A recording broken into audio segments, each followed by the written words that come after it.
What is a Shopee video? So yan yung pag-usapan natin today. So keep on watching.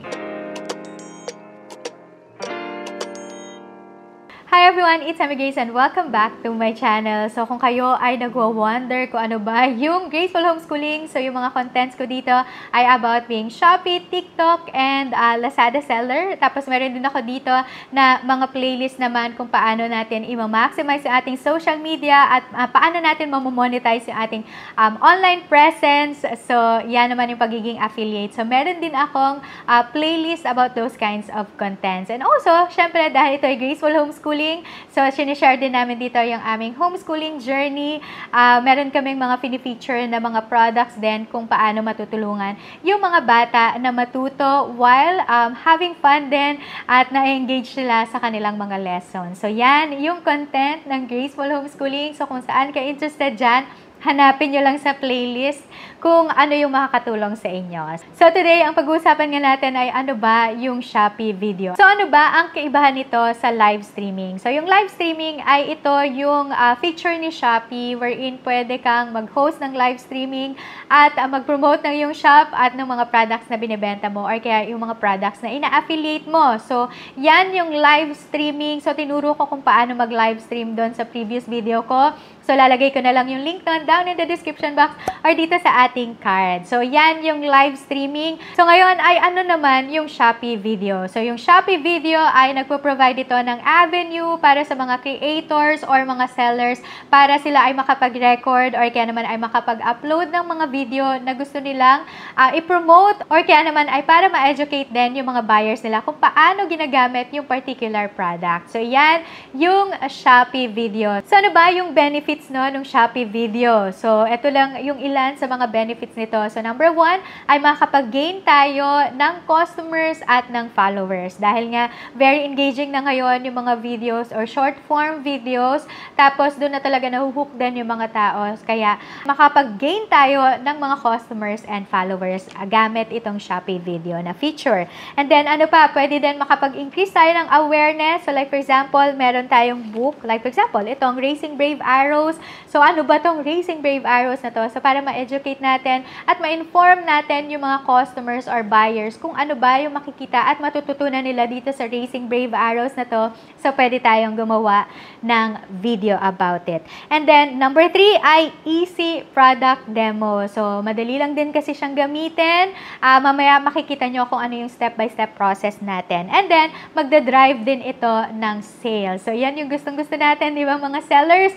Ang magkaroon ng maraming sales. So, kapag nag-feature tayo ng product, tapos ma-engage at ma-hook yung mga customers, ay malaki yung possibility na bumili sila ng mga products natin or yung mga products na pinopromote natin. So, yan yung Shopee video or yung ilan sa mga benefits ng Shopee or pagkakaroon ng Shopee video. So, ano naman ang itsura ng interface ng Shopee video? So, ito ngayon, papakita ko dyan sa inyong mga screen kung ano ang itsura niya. So, makikita niyo dyan sa pinaka-top portion ay meron dyang nakalagay na entry to Shopee video profile page para makita lang din ng mga tao kung ano yung mga iba pang videos na ginawa nyo doon sa Shopee video. So, makikita natin yan mamaya. Explore natin siya. And doon naman sa kabila ay makikita nyo dyan na yung parang camera. Tapos, pag clinic nyo yan ay makakapag-create kayo ng video gamit yan dyan sa mobile phone nyo. And meron pa dyan sa pinakagitna naman nakalagay dyan na following and then meron ding trending. Then, yung iba pang features dyan sa interface ay meron kayo dyan makikita yung picture nyo or yung profile picture nyo. Tapos, meron din dyan pwede din i-like or kaya ay pwede din mag-comment yung inyong mga buyers or yung mga nakikita ng video, no? Pwede silang mag-comment. Tapos, ilagay dyan sa comment section. And then, yung arrow naman dyan ay pwede nilang i-share yung video na ginawa natin. So, yun ang hope natin, no, na i-share talaga nila yung videos na ginawa natin. And meron kayo dyang makikita na bag. Yan, makikita nyo dyan yan. Tapos, dyan tayo pwedeng mag-insert nung product link natin. So, dyan sila magkiklik at dyan sila mag-check out. So, importante na meron tayong product link or meron tayong bag para lang din, hindi masayang din yung pagre-record natin ng video. Kasi pag wala tayo nyan, tapos gusto nilang bumili, hindi nila alam kung saan sila bibili. So, importante na malalagay natin yung product link natin dyan. Tapos, meron kayong makikita dyan yung username natin and then yung video caption, and hashtag. So, importante din yung mga yan. So, huwag nyo din kakalimutan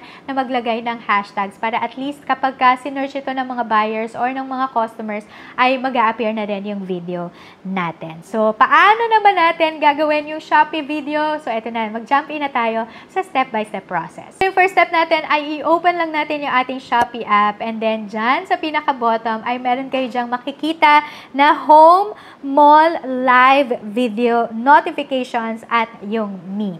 So now, ang i-click natin dito ay yung video, and it will lead you to this screen. So meron na kayo dyang makikita na mga videos or fini-feature na mga videos or na mga products, and then makikita nyo yung interface na pinag-usapan natin kanina. Pag click natin yung parang tao dyan, no, dun sa pinaka-top left part ng ating screen, ay it will lead you sa inyong profile. So makikita nyo dyan kung ilan na yung mga videos at kung ano yung mga videos na ginawa ninyo. But for me, wala pa akong nagagawang video. So I have to work on para gumawa ng mga videos para ma-feature yung mga products na binibenta ko sa Shopee. So, yan. Para lang makita nyo kung anong itsura nung profile. So, yan yung itsura niyan. Makikita nyo sa inyong mga screen. So, balik lang tayo doon sa pinaka-interface natin ng Shopee video.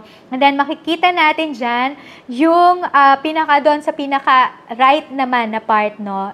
Right top part ng ating mga screen ay meron kayo dyang makikita na camera. Then, ito ngayon yung kung paano tayo mag-upload na ng mga videos na ginawa natin para makapag-feature tayo ng ating product. So, yan. I-click natin yung camera at ito yung screen na makikita ninyo.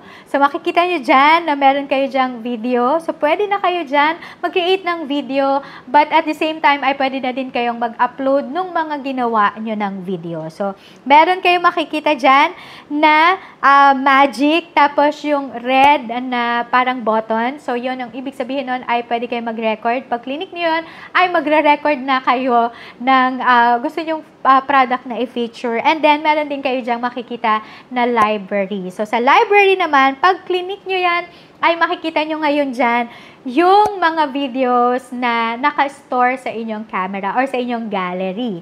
So, pwede kayong mag-click ng picture dyan or pwede kayong mag-click ng video, yung video na ginawa nyo, and then i-click nyo lang yung next.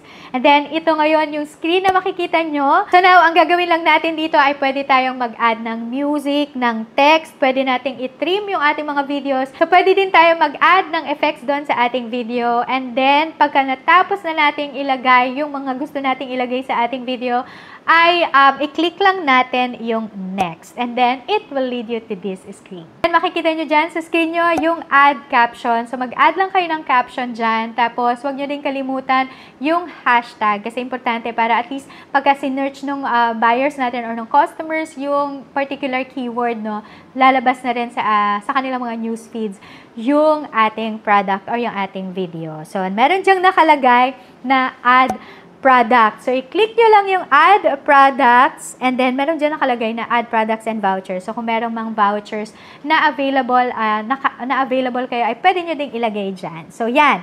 Ngayon, dyan sa inyong screen ay makikita nyo yung mga products na on your shop. Tapos, meron ding mga products na nakalagay ay my like. So, yung mga products na nilike nyo. And then, merong nakalagay na all, and then affiliates naman. So, kung kayo ay Shopee seller, so pwede nyong i-click ngayon yung isang product na gusto nyong, na pre-promote nyo, na ginawa nyo ng video. So, i-click lang natin yan. So, like for example, ako ito, yung Racing Brave Arrow, i-click ko lang yung add, and i-click nyo lang din yung done. Tapos, nakalagay na dyan yung allow to do it, and then allow to stitch. So, pwede hindi nyo naman i-click yun. Pwede din naman i-click nyo yan. And then, meron din dyan nakalagay na save to device para lang din masasave yung video na ginawa nyo. Tapos, meron kayong makikita dyan na automatically share to. Pwede nyong i-click yung Instagram or kaya naman ay Facebook. Then, it will automatically share doon sa inyong Facebook or Instagram account. Ngayon, ang i-click natin dito ay yung post. And then, mapopost na yung ating video. Now, kung kayo naman ay mga affiliates, so balikan lang natin, no? Punta lang tayo doon sa add product ulit. So, i-click natin yung add product, and then i-click naman natin yung affiliate. So, makikita nyo dyan yung mga products na nag-a-affiliate sila. So, pwede kayong gumawa ng video nun. Actually, meron din akong ginawang video tutorial kung paano naman tayo magre-request ng free sample sa mga sellers. So, lalagay ko din yung link down in the description box. So, now, for example, meron kayo na-receive na free sample from mga sellers. Ito ngayon yung pwede nyong gawin. So, gagawa kayo ng video and then, ito ngayon yung i-upload nyo dito sa Shopee video. So, yan. Tapos, i-click nyo lang ngayon yung affiliate or yung product na yon. Tapos, i-click nyo lang yung ad. And then, i-click nyo lang din yung done. And then, i-click nyo yung post. So, kagaya din kanina. So, yan yung Shopee video. So, tandaan nyo na i-maximize natin yung mga feature ni Shopee na to kasi libre lang din naman itong mga feature na to. And at the same time, ay meron din tayong mga benefits na magigain sa mga features na to. So,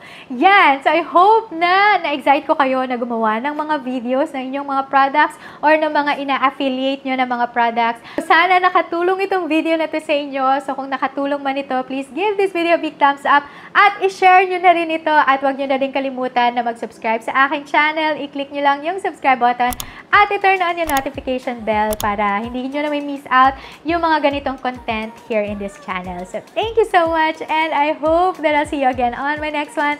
God bless everyone and I will see you around. Bye!